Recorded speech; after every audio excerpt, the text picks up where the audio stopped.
Hello, once again, I'm brschultzSP500. It is September 2nd, end of trading day. We have 60 months until the Great Depression kicks off. Looking for a peak on roughly October 3rd and then a bottom on roughly October 20th.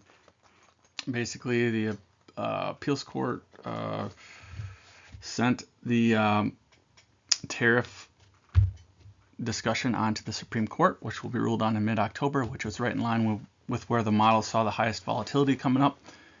And so that's where I believe everything will be. Sorry that the volume wasn't on in the last video. Hopefully it's on in this one. Thank you for watching. Let's skip to the main event.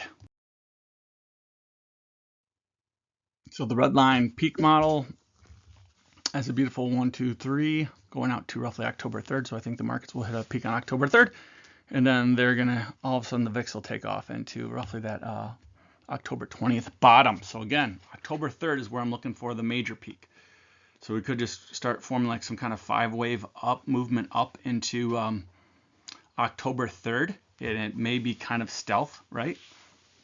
Because let's just say that the pricing, the peak pricing model actually is correct with a roughly a 6480, 6490 region for a macro peak level.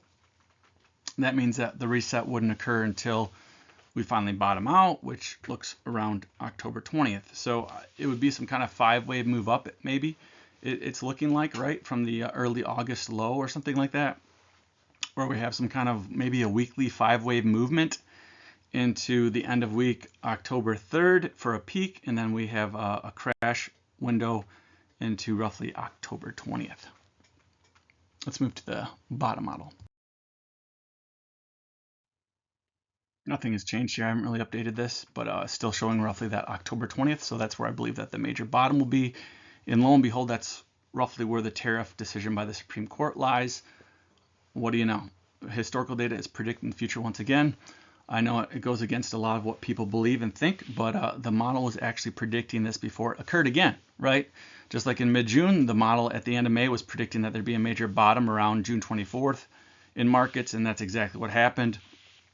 It predicted the Iranian nuclear site strike by President Trump. So again, the models somehow are able to understand what's going to happen in the future as far as timing is concerned. It doesn't know what the event's going to be, but it is able to predict that there's going to be a major event. So thank you so much for joining me, keeping it short today. Hopefully you're enjoying my series, and as we journey into the end of 2034, the following slides are about GoFundMe. If you want to support me at my work over time, you certainly can.